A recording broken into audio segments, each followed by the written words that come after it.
top 6 thriller and suspense novels you should read. Hello, and welcome back to Deep Dives with SmartBookWorms. I'm Claire, your virtual book guru host for today's show. Join me, Martina, Amanda, Christopher, Megan, and Nathan, my co-presenters and fellow virtual book gurus, as we dive deep into our top 6 thriller and suspense novels from authors you love to read.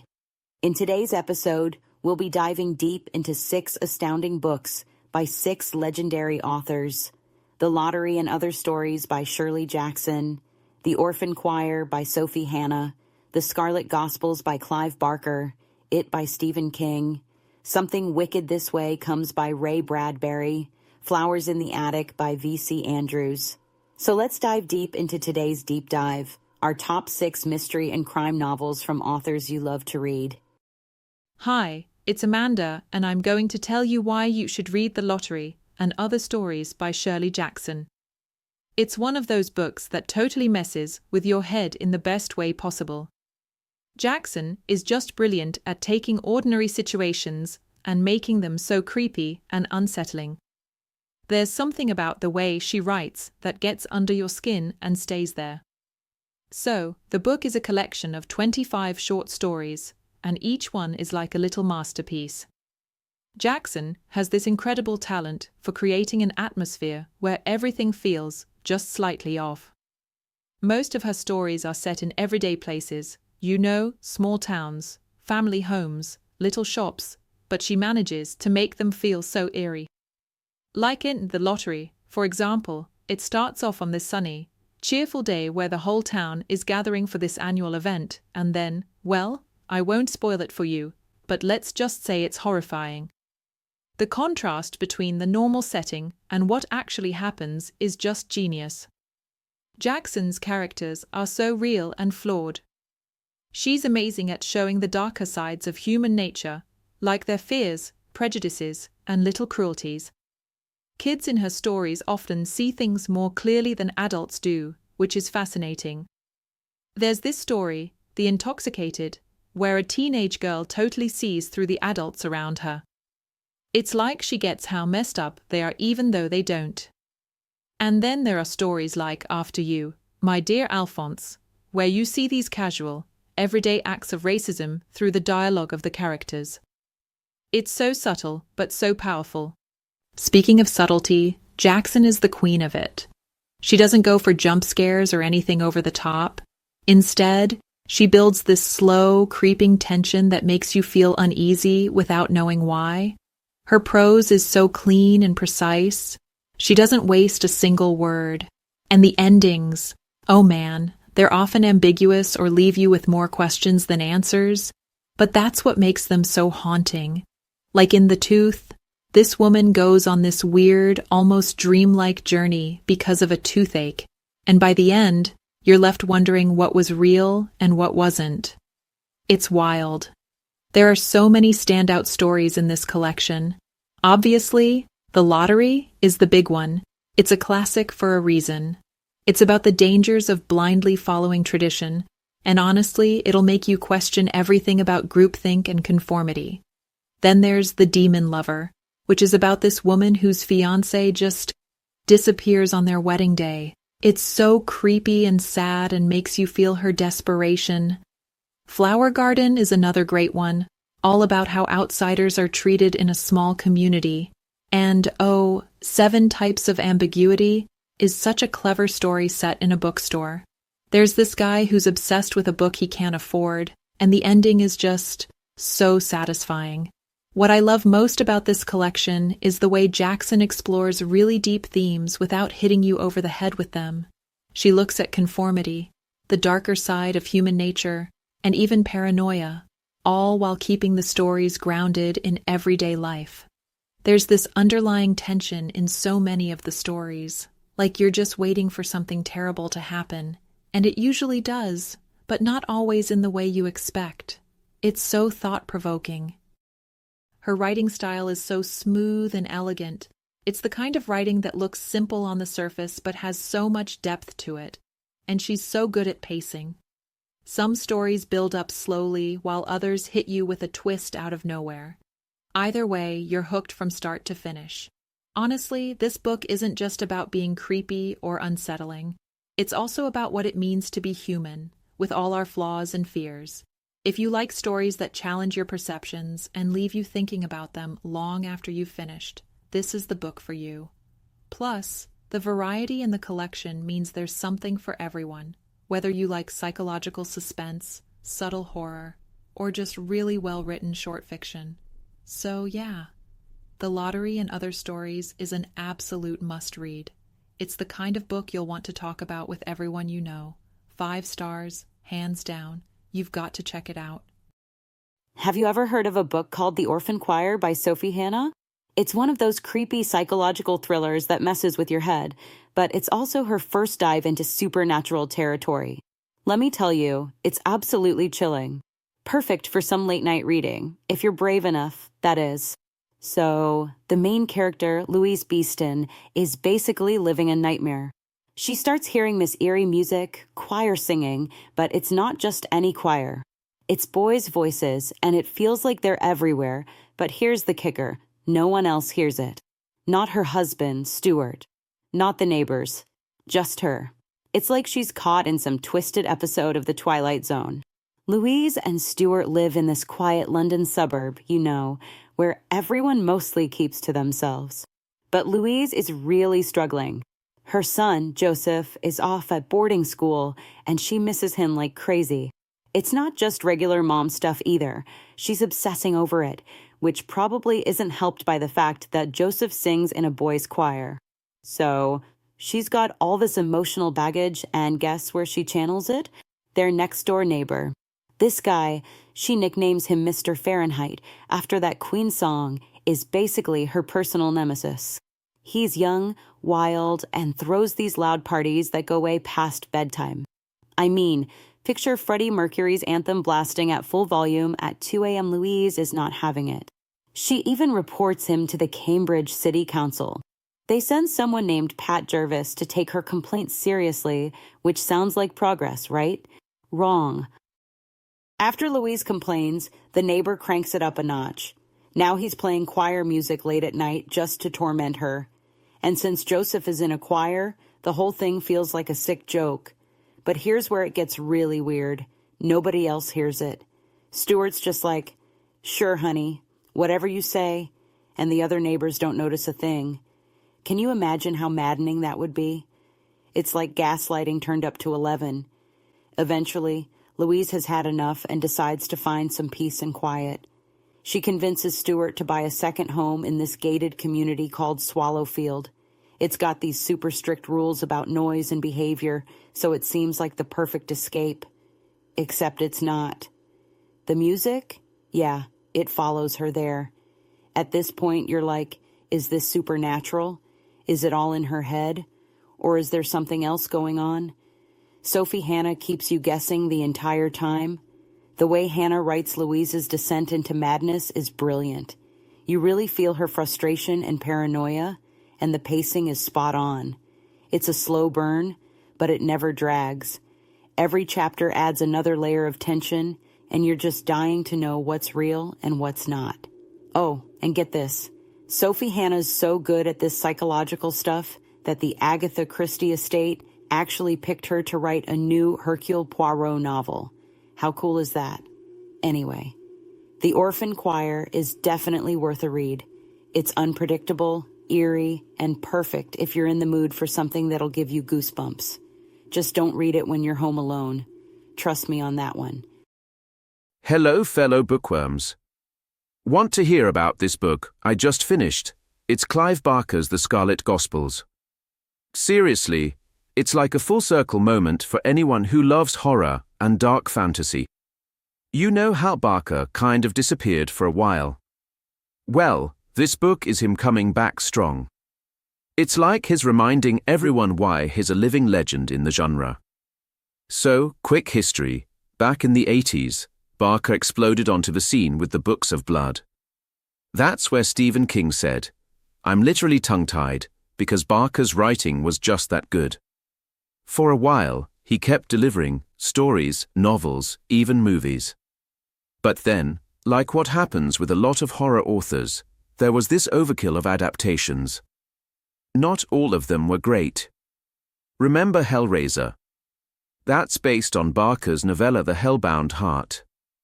The movie's iconic, especially Pinhead, the demon with the pins all over his head. But here's the kicker, Pinhead only appeared in that one novella. The rest of those Hellraiser sequels, totally not Barker's work. Anyway, fans have been dying for Pinhead to make a comeback in print, and Barker finally delivers in the Scarlet Gospels. Not just that, he also brings back another of his characters, Harry D'Amour.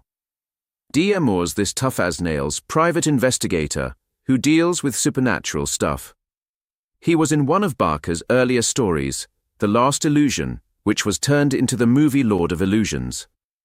Did you ever see that one? Scott Bakula played D'Amour. Great movie, totally underrated. So the Scarlet Gospels kicks off with Pinhead back on Earth. He gets summoned by these creepy dark magicians and of course things go south quickly. Pinhead's not content with just terrorizing people on Earth. No, he wants to take over hell itself and overthrow Satan. Classic Pinhead, right? Meanwhile, Harry D'Amour gets pulled into the chaos by this blind old woman, Norma, who's got this wild ability to talk to the dead. She convinces Harry that he's got to stop Pinhead before he unleashes literal hell on Earth, no pressure or anything. The story goes full throttle from there. There's this epic clash of good versus evil, and it's not just limited to Earth. A huge part of it takes place in hell. Barker's imagination here is insane. The way he describes hell, it's horrifying but also fascinating. Like you can almost see it and feel it. And the gore?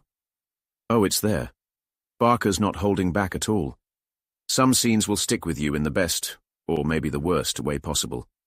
What I love is how he pits Pinhead against D'Amour. It's like the ultimate showdown between Barker's most iconic characters. Pinhead's not just some mindless villain. He's calculating, sadistic, and has these big ambitions that make him even scarier. And Harry? He's this flawed but likable hero who's just trying to survive and do the right thing. Their interactions are intense, and you're constantly on edge wondering who's going to come out on top. Also, Barker's writing, wow. He's got this way of making the grotesque feel poetic. There are moments where you're like, that's so disturbing, but also kind of beautiful. You know what I mean? It's the kind of storytelling that reminds you why Barker's a legend. And honestly, after reading this, I'm hoping he's got more in the tank to keep making horror and dark fantasy relevant again. So yeah, if you've been missing old-school Barker or just want a horror book that'll stick with you, The Scarlet Gospels is it. It's gory, it's thrilling, and it's just so satisfying to see Barker back in his element.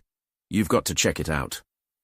Before Martina takes the spotlight, remember to check out our free guide, 100 thriller and suspense novels you should have read. It's packed with in-depth reviews that'll keep you on the edge of your seat. Just click the link in the description to download it now. Hi there, it's Martina here, and I'm going to tell you why you should read It by Stephen King. It's such a wild ride, creepy, emotional, and just so much more than a horror story. Honestly, it's like a deep dive into fear itself, but it's also about childhood, memory, and facing down your demons, both literal and metaphorical ones. So, the story's set in this fictional town called Derry, Maine, and it jumps between two timelines, the late 1950s and the mid-1980s. You've got this group of kids, the Losers Club, who come together to fight this terrifying monster that shows up every 27 years to feed on fear and violence. And when they're adults, they're called back to Derry because the monster's back and they've got to face it all over again. It's so well done because you get to see how their childhood experiences shape who they become as adults. King alternates between the two timelines, so you're always seeing these parallels between the past and the present. It's about confronting your fears, but it's also about how trauma sticks with you. It is a shapeshifter, and it feeds on fear. Its main form is this creepy clown called Pennywise, but it can turn into anything you're most afraid of. Like, for one kid, it's a leper. For another, it's a mummy. King makes these fears so personal, which makes the horror feel super real. And get this, it's not just a monster. It's almost like this embodiment of pure evil, but it's tied to Derry's history. The town has this dark, violent past that's totally connected to it. It's like the monster and the town feed off each other. The Losers Club is amazing. You've got Bill, the leader whose little brother is killed by it. There's Beverly, the only girl in the group, who's dealing with a horrible home life. Richie's the joker, Ben's the chubby kid with a big heart, Mike's the historian of the group, Eddie's a hypochondriac, and Stan's the logical one. Each of them has their own struggles, but together, they're unstoppable. King does such a good job of showing how strong childhood friendships can be, especially when you're up against something terrifying. They even make this pact as kids to come back to Derry if the monster ever returns. It's one of the best parts of the book. You really feel how much these kids care about each other. There's this amazing scene where they build a clubhouse in the Barrens, and it becomes their little safe haven. And when they're adults, even though they've forgotten a lot about their childhoods, those bonds are still there. It's like this unbreakable connection. Derry isn't just a backdrop. It's like a character in its own right. The town has this creepy vibe, like there's something rotten just beneath the surface. You've got places like the Kissing Bridge and the Canal Days Festival that seem normal but have this sinister edge. And Mike, one of the losers, stays in Derry as an adult and becomes the town librarian. He digs into the town's history and finds all these patterns of violence and tragedy that line up with its appearances. It's fascinating but super unsettling. The themes of fear and memory are huge. The losers have to remember their past and face their old fears to defeat it. It's like you can't run away from your trauma. You have to confront it. And the horror is so psychological. Sure, there are scary monsters and gory scenes, but the real terror comes from the characters' inner struggles and how fear affects them. Oh, it'll definitely creep you out. The clown is iconic for a reason, but it's also emotional. You'll feel for these characters so much that the scares hit even harder. And by the end, it's kind of uplifting. It's about resilience and finding the strength to move forward, no matter how dark things get. Just be ready for a long, detailed story. King doesn't rush anything, but that's what makes the world and characters so rich. And maybe keep the lights on while you're reading. Pennywise is no joke.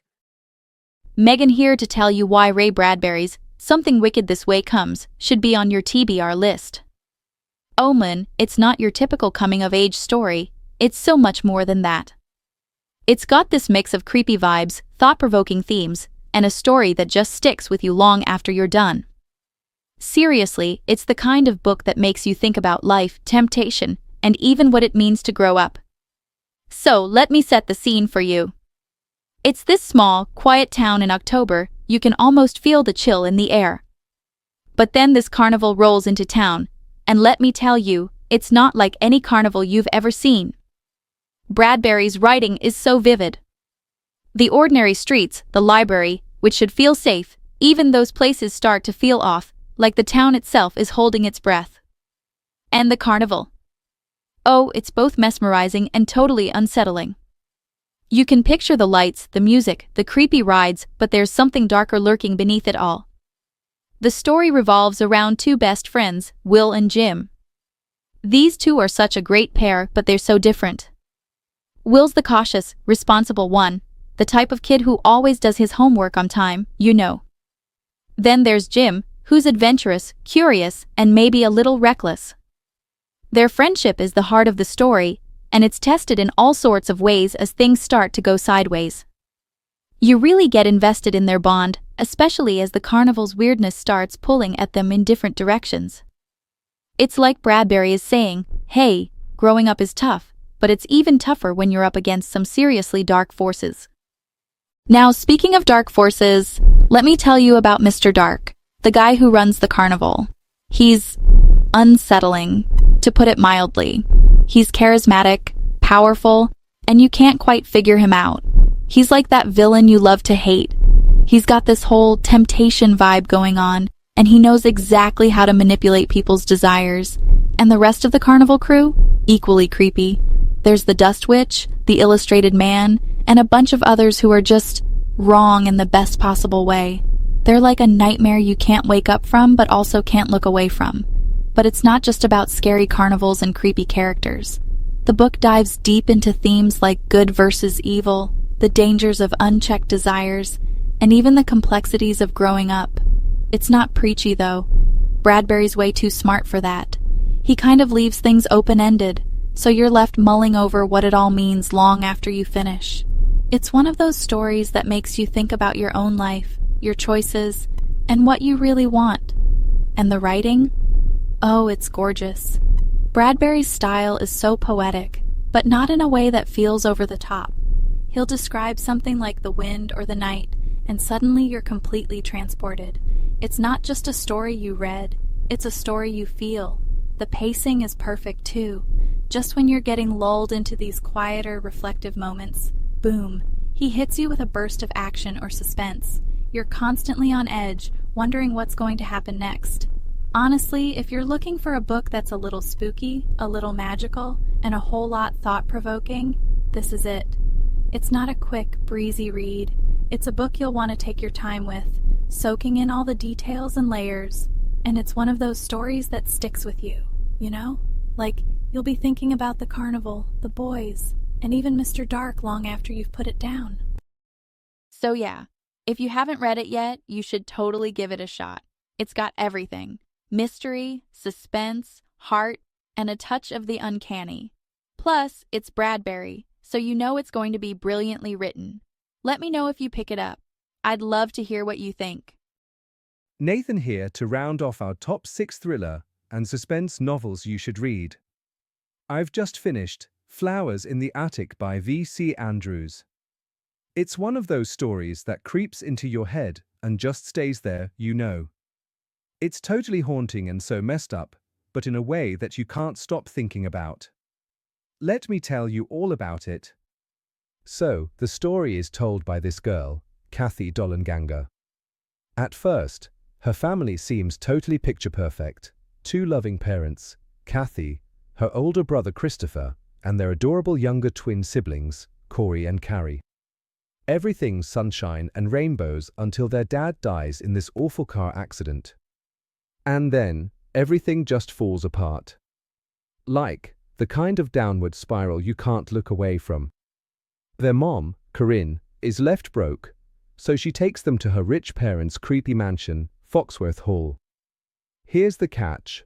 Corinne's parents hate her for reasons that are super scandalous and slowly revealed as the story unfolds. The grandmother, oh my god, she's like a nightmare come to life, says the kids have to be hidden away in this attic so no one knows they exist. Corinne promises it's just temporary while she gets back in her dad's good graces. But guess what? Temporary turns into weeks, months, and then years. Years, can you imagine? The attic itself is like something out of a horror movie. Dusty, creepy, filled with weird junk like old books and ugly paintings. The kids try to make it livable, but it's still a prison. And that's the heartbreaking thing. They're these beautiful, lively kids who slowly just start to wither away, like flowers stuck in a dark room. That's actually what the title means. The kids are the flowers, and they're fading in that horrible attic.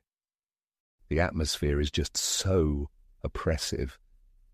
Andrews does this amazing job of making you feel the claustrophobia, like you can practically feel the stale air and see the dust floating in the sunlight.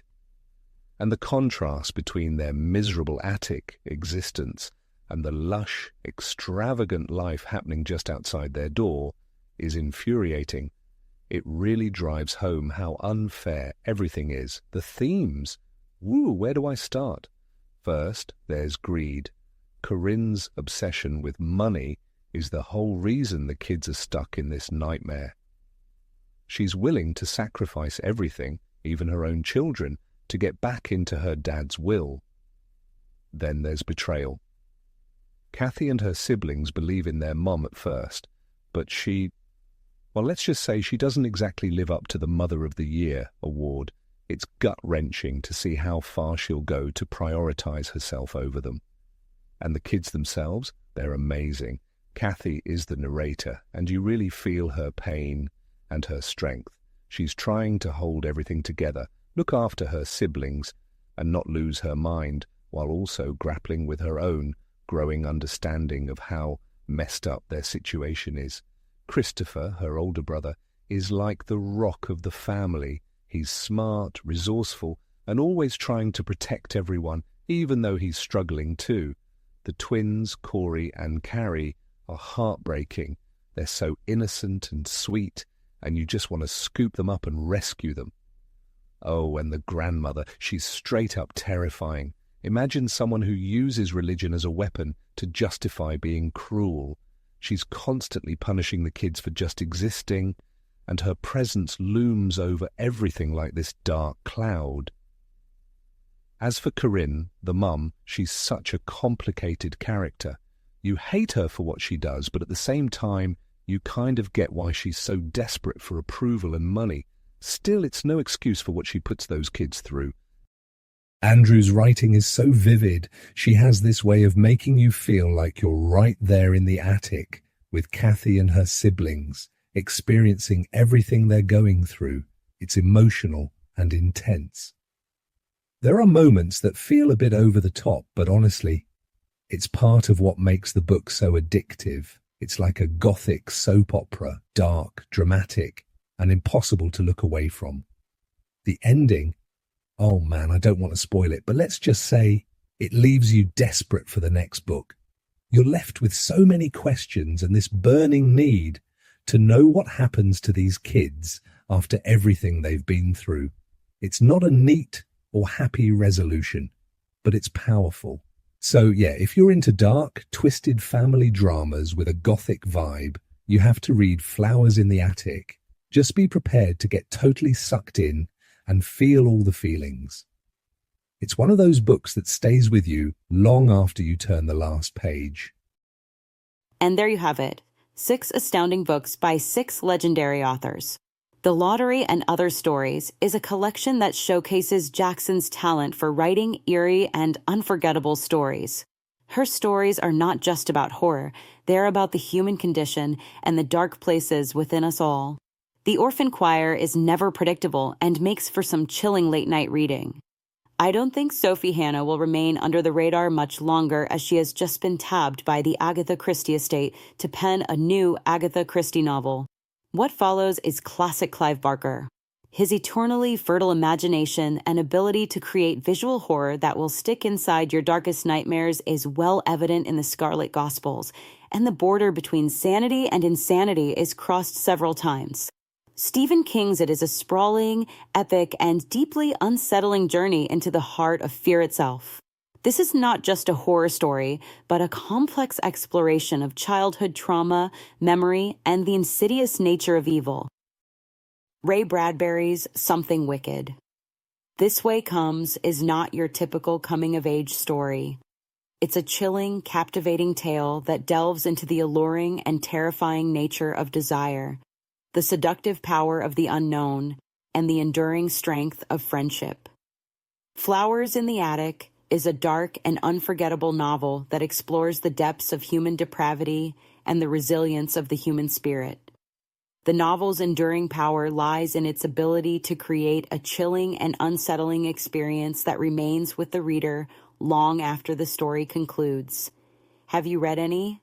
If so, drop a comment below and let us know what you thought.